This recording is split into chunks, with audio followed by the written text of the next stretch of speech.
A group of motorcyclists was riding through the jungle when, unexpectedly, they came across an old rusty truck. Curious, they approached to take a closer look, unaware of the danger that awaited them. The truck belongs to none other than the most terrifying creeper in America. Recklessly, a young man starts marking his territory. Luke picks up a stone and throws it with all his strength at the truck's windshield. To his surprise, the seemingly fragile glass is incredibly resilient, and the rebound stone hits his own head. Meanwhile, Kirk, after fiddling a bit, accidentally opens the truck's cargo door. What they find inside sends chills down their spines. The outline of a white bag unmistakably reveals a human body. Cautiously, Kirk steps forward to confirm, and the stench of rotting flesh hits him like a ton of bricks.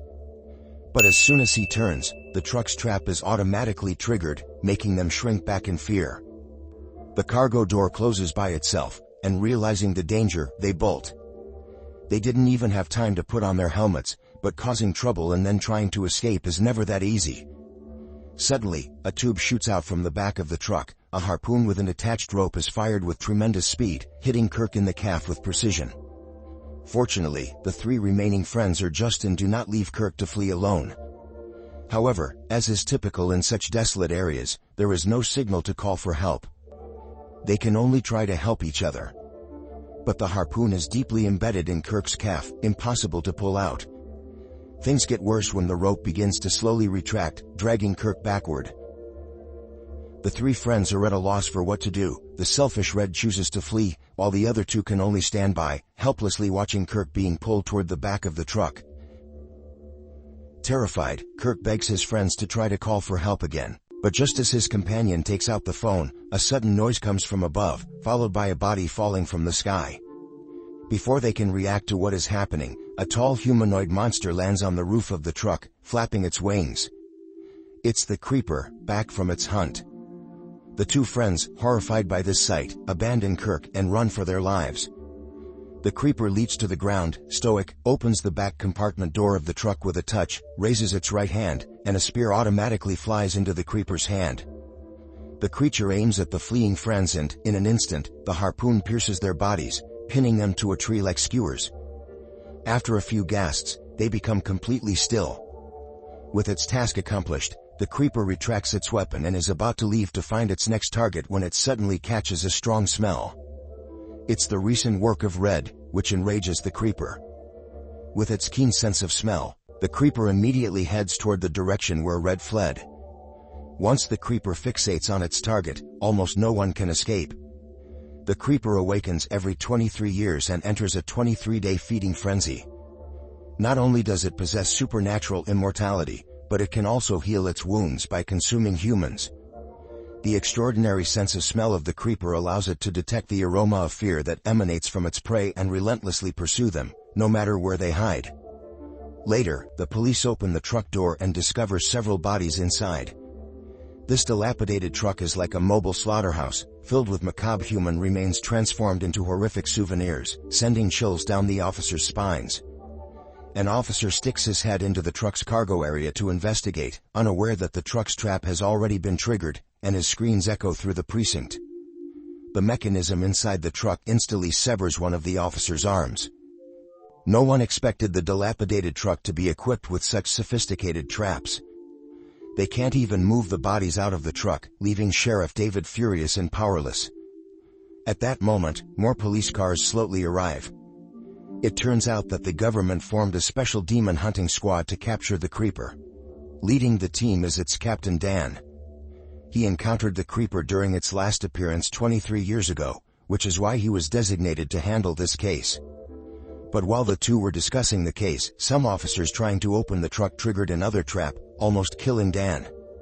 This near tragedy left everyone shaken. After facing danger again, they dared not touch the truck.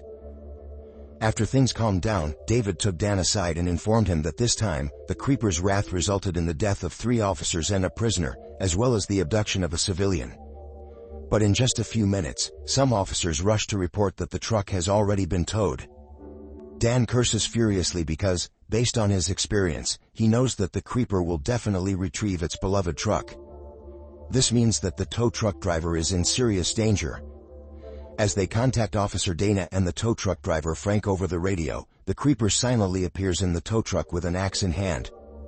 The creature cuts the chains and, when Frank stops the truck, the creeper's vehicle has already slid off the tow truck. Confused, Dana and Frank quickly get out to investigate, only to see the creeper standing on top of its truck, staring intently at them. To their surprise, the truck can drive itself. The creeper, having achieved its goal, gave a smug smile and left, opting not to harm Dana and Frank. But just when Dana and Frank think they have escaped danger, they see the creeper's truck coming back. Such a creature picked up the scent of fear, and its favorite prey is the one wrapped in terror, and the terrified person is Frank. The truck stops not far away, but the creeper is nowhere to be seen.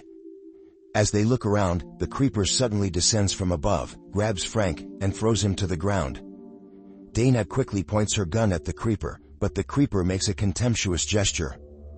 Dana knows she is no match for such a threat and that her gun is useless against it. She can only watch, helplessly, as the creeper takes Frank away. When Dan and David arrive hurriedly, they find Dana devastated and powerless, curled up in the driver's seat. Meanwhile, at dawn, a crow lands in front of a wooden cabin.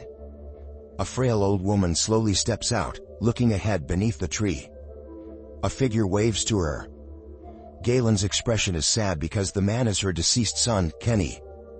It turns out that during the creeper's last appearance, 23 years ago, Kenny witnessed the creeper abducting a man.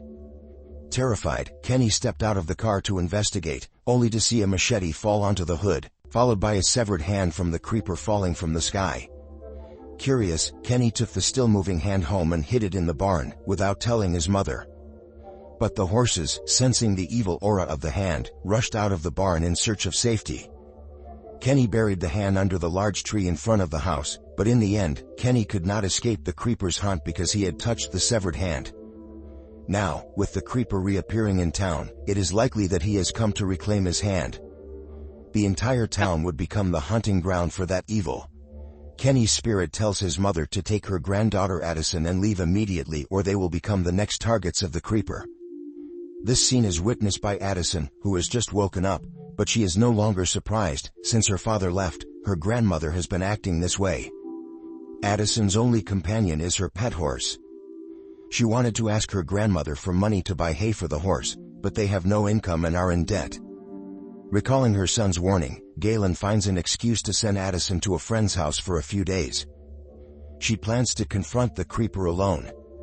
But Addison does not listen to her grandmother. She is more worried about her horse running out of hay, so she went to the feed store, hoping to buy a little hay on credit. However, as they already owed a lot of money, the owner refused the request this time. With no other choice, Addison decided to leave. The owner's son, Buddy, noticed Addison's situation. Buddy, who secretly liked the girl, decided to help.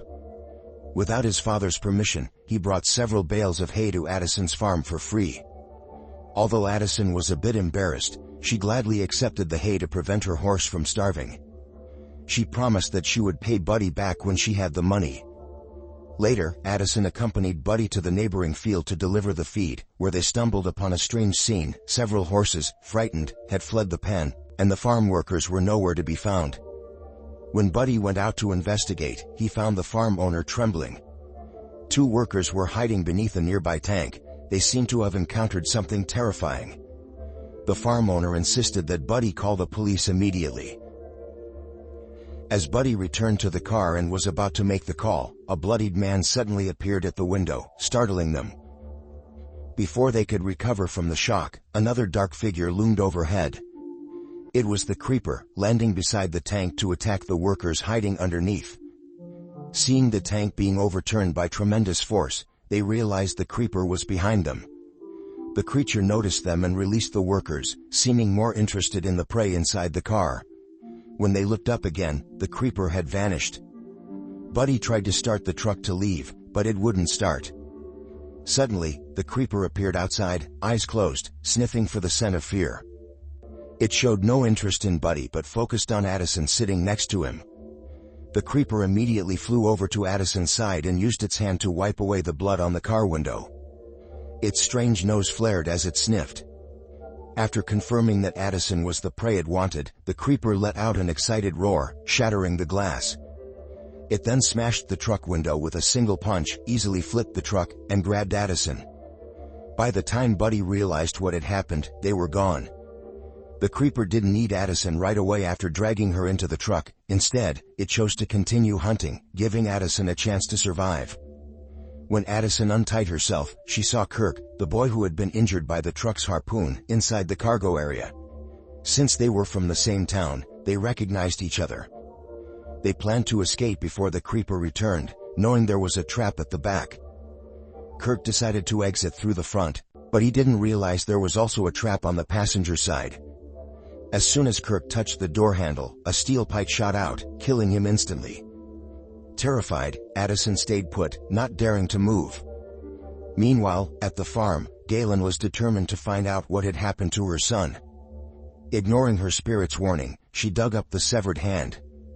Galen carefully placed the hand on the table, noticing it was still moving. After a brief hesitation, Galen slowly reached out to touch the hand. The hand grabbed Galen's and lifted her into the air. Galen's eyes whitened, and she fainted as her body convulsed violently. At the same time, Dan and David began gathering their team to hunt down the creeper. Team member Michael arrived with a modified pickup truck. Mounted on it was a 20mm Vulcan Gatling gun, capable of firing 6,000 rounds per minute. Michael was confident this weapon could defeat the creeper.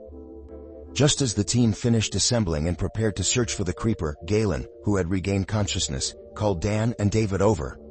When Galen touched the severed hand, she learned the creeper's secret, understanding what it was and how it came to be. But Galen refused to speak, and Dan and David didn't press her for answers. Determined to uncover the creeper's secret and find its weakness, Dan insisted on touching the severed hand himself. No matter how much David tried to dissuade him, it was no use. With Galen's guidance, Dan slowly extended his right hand. The moment Dan was grabbed by the hand, he instantly lost consciousness. But with the team's help, Dan didn't lift into the air. Instead, he fell to the ground convulsing, his eyes turning white. Shortly after, Dan awoke from his trance, visibly shaken by whatever he had seen. However, when David questioned him, Dan remained silent. Just then, Michael received an alert about an overturned car on Highway 9, suspected to be the work of the creeper. Upon hearing this, Dan decided to launch a planned attack to eliminate the creeper. This time, Michael headed out first, with Dan and David following closely behind. Soon they spotted the creeper's truck on Highway 9. Enraged, David took aim at the truck's tires with a sniper rifle and fired. To his surprise, the tires were bulletproof and the shots ricocheted back.